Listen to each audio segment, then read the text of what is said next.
ମାର୍ଗଶିର ମାସ ଗୁରୁବାରରେ ପିଠା ପ୍ରସାଦ ସହ ସହ ମା ଲକ୍ଷ୍ମୀଙ୍କ ପାଖରେ ଅନ୍ନପ୍ରସାଦ ମଧ୍ୟ ଲାଗିଥାଏ। ଆଉ ଅନ୍ନପ୍ରସାଦରେ କ୍ଷୀରି ଓ ଖେଚୁଡ଼ି ଭୋଗ ତିଆରି ହୁଏ। ହ୍ୟାଲୋ ଫ୍ରେଣ୍ଡସ୍, ଜୟ ଜଗନ୍ନାଥ। ଚାଲନ୍ତୁ ଆଜି ସେଇ ଖେଚୁଡ଼ି ଭୋଗ ମୁଗ ଖିଚୁଡ଼ି ବା ଭଜା ଖିଚୁଡ଼ି ତିଆରି କରିବା। ତ ସେଥିପାଇଁ ଏଠି ମୁଁ ନେଇଛି ଗୋଟେ କପ୍ ବାସୁମତୀ ଅରୁଆ ଚାଉଳ, ଅଧା କପ୍ ଗୋଟା ମୁଗକୁ ଭଲ ଭାବରେ ଭିଜେଇକି ରଖି ନେଇଛି, ଆଉ କିଛି ଗୋଟା ଗରମ ମସଲା ଆଉ ଡ୍ରାଏ ଫ୍ରୁଟ୍ସ। ଡ୍ରାଏ ଫ୍ରୁଟ୍ସରେ ଏଠି ମୁଁ ନେଇଛି କାଜୁ ଆଉ କିସମିସ୍। ଇଏ ହେଉଛି ଏକ ପ୍ରକାର ବିଶେଷ ପତ୍ର ଯାହାକୁ କି ଚାଉଳରେ ପକେଇଲେ ତାର ବାସ୍ନା ଏକଦମ ବାସୁମତୀ ଚାଉଳ ଭଳିଆ ନର୍ମାଲ ଚାଉଳ ମଧ୍ୟ ଲାଗେ। ଯଦି ଆପଣ ଆକୁ ଚିହ୍ନି ପାରିଛନ୍ତି ତାହେଲେ ଆର ନାଁ କ'ଣ ମୋତେ କମେଣ୍ଟସରେ ନିଶ୍ଚୟ ଜଣେଇବେ। ଏବେ ଚାଉଳକୁ ଭଲ ଭାବରେ ଧୋଇଦେବା। ଧୋଇ ଦେଇକି ତାର ପାଣି ସବୁ ବାହାର କରିନେବା, ଆଉ ତାକୁ ସେଥିରେ ହଳଦୀ ଗୋଳେଇକି ରଖିଦେବା। ହଳଦୀ ଗୋଳେଇକି ରଖିଦେଲେ ଚାଉଳଟାର କଲର୍ ବହୁତ ବଢ଼ିଆ ଆସିବ, ଆଉ ଖିଚୁଡ଼ିର କଲର୍ ମଧ୍ୟ ବହୁତ ଭଲ ଦେଖାଯିବ। ଏବେ ଗ୍ୟାସରେ ପ୍ୟାନ୍ ବସେଇବା। ପ୍ୟାନ୍‌ରେ 4ରୁ 5 ଚାମଚ ଦେବା ଦେଶୀ ଘିଅ ବା ଗୁଆ ଘିଅ। ସେଥିରେ ଆମେ ଯେଉଁ ଡ୍ରାଏ ଫ୍ରୁଟ୍ସ ନେଇଥିଲେ ତାକୁ ଭାଜି ନେବା। ଏଠି ମୁଁ କେବଳ କାଜୁ ଆଉ କିସମିସ୍ ନେଇଛି। ଆପଣ ଚାହିଁଲେ ଶୁଖା ନଡ଼ିଆ, ଆଲମଣ୍ଡସ୍ ଆଉ ବାଦାମ ମଧ୍ୟ ନେଇପାରିବେ। ଏବେ ଡ୍ରାଏ ଫ୍ରୁଟ୍ସକୁ ଭାଜିକି ବାହାର କରିନେବା। ଯେଉଁ ଘିଅ ବଳିଛି ସେଇଥିରେ ହିଁ ତେଜପତ୍ର, ଡାଲଚିନିକୁ ଛୋଟ ଛୋଟ କରି କାଟିକି ପକେଇବା। 3-4ଟା ଗୁଜୁରାତିକୁ ଛେଚିକି ପକେଇବା। ଗୋଟେ ଷ୍ଟାର ଫୁଲ ଆଉ 8-10ଟା ଗୋଲମରିଚ ଏବଂ ଗୋଟେ ଚାମଚ ଜିରା। ତାକୁ ଦେଇକି ଭଲ ଭାବରେ ଘାଣ୍ଟିବା। ଜିରା ଯେତେବେଳେ ଫୁଟିକି ବାସ୍ନା ଦେବ ସେତେବେଳେ ଯେଉଁ ଚାଉଳକୁ ଆମେ ଭିଜେଇକିନା ରଖିଥିଲେ, ହଳଦୀ ଗୋଳେଇକି ରଖିଥିଲେ ତାକୁ ଦେଇଦେବା। ଦେଇକି ତାର ପାଣି ଶୁଖିବା ପର୍ଯ୍ୟନ୍ତ ତାକୁ ଆମେ ଭାଜିବା। ଘିଅରେ ଭଲ ଭାବରେ ଚାଉଳଟା ଭଜା ହୁଏ ବୋଲି ଆ ନାଁ ଭଜା ଖିଚୁଡ଼ି ବା ମୁଗ ଦିଆ ହୁଏ ବୋଲି ଆ ନାଁ ମୁଗ ଖିଚୁଡ଼ି। ଚାଉଳକୁ ଭଲ ଭାବରେ ଭାଜିଦେବା ଯେମିତିକି ସେଥିରେ ଥିବା ପାଣି ପୁରା ଶୁଖିଯିବ। ଚାଉଳ ଭାଜି ହେଇଗଲା ପରେ ଯେଉଁ ମୁଗ ଆମେ ନେଇଥିଲେ ତାର ପାଣି ବାହାର କରିଦେବା। ପାଣି ବାହାର କରିକି ତାକୁ ଦେଇକି ତାକୁ ମଧ୍ୟ ଟିକେ ସମୟ ଆମେ ଭାଜିବା। ଅଳ୍ପ ସମୟ ମାତ୍ର ଭାଜିବା ଯେମିତିକି ତାର ମୁଗରେ ଥିବା ପାଣି ମଧ୍ୟ ଶୁଖିଯିବ। ପାଣି ଶୁଖିଗଲା ପରେ ସେଥିରେ ଦେବା ଆମେ ଲୁଣ। ଲୁଣ ପକେଇକି ଆମେ ଦେବା ପାଣି।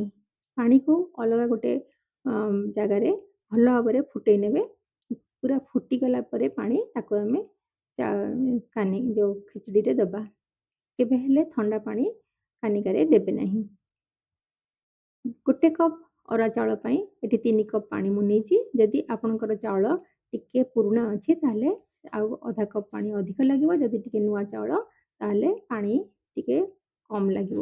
ତେଣୁ ଆପଣଙ୍କ ଚାଉଳ ଅନୁସାରେ ଆପଣ ଗୋଟେ ଅଧା କପ୍ ପାଣି ବଢ଼େଇ ପାରିବେ, ନହେଲେ ଅଧା କପ୍ ପାଣି କମ୍ କରିପାରିବେ। ପାଣି ଦେଇ ସାରିଲା ପରେ ଘୋଡ଼େଇକି ଆମେ ତାକୁ 10 ମିନିଟ୍ ସିଝିବାକୁ ଛାଡ଼ିବା। 10 ମିନିଟ୍ରେ ହିଁ ଚାଉଳ ସିଝିଯିବ।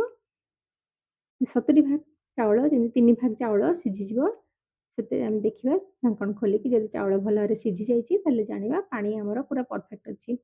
ଯଦି ଏଇଠି ପାଣି ଶୁଖିଯାଇଛି କି ଚାଉଳ ସିଝିନି ତାହେଲେ ଆଉ ଅଧା କପ୍ ପାଣି ଆପଣ ଗରମ କରିକି ସେଥିରେ ଦେବେ। ତାପରେ ଚାଉଳ ସିଝିଗଲା ପରେ ସେଥିରେ ଚିନି ଦେବା। ମୁଁ ଏଠି ଅଧା କପ୍ ଚିନି ନେଇଛି। ଯଦି ଆପଣ ଟିକେ ମିଠା ପସନ୍ଦ କରନ୍ତି ଆଉ 2-3 ଚାମଚ ଚିନି ଅଧିକ ବଢ଼େଇ ପାରିବେ। ଚିନି ଦେଇକି ଭଲ ଭାବରେ ଗୋଳେଇ ଦେବା। ଚିନିରୁ ପାଣି ବାହାରିବ। ସେଇ ପାଣିରେ ହିଁ ଆମର ଆଉ ବାକି ଯେଉଁ ଗୋଟେ ଭାଗ ଚାଉଳ ସିଝିଯିବ। ତାକୁ ଘୋଡ଼େଇକି ଆମେ ଆଉ 2-3 ମିନିଟ୍ ଛାଡ଼ିଦେବା। ଆଉ ସେ ଯେଉଁ ପତ୍ର ନେଇଥିଲେ ତାକୁ ପତ୍ରକୁ ଛିଣ୍ଡେଇକି ଏଥିରେ ଦେଇଦେବା ଯେମିତିକି ତାର ବାସ୍ନାଟା ସେଥିରେ ପୁରା ଭଲ ଭାବରେ ଆସିଯିବ। ଘୋଡ଼େଇକି ରଖିଦେଇକି ଆଉ 5 ମିନିଟ୍ ଆମେ ଛାଡ଼ିଦେବା। 5 ମିନିଟ୍ ପରେ ପତ୍ରର ବାସ୍ନା ସେଥିରେ ପୁରା ଭଲ ଭାବରେ ଆସିଯିବ।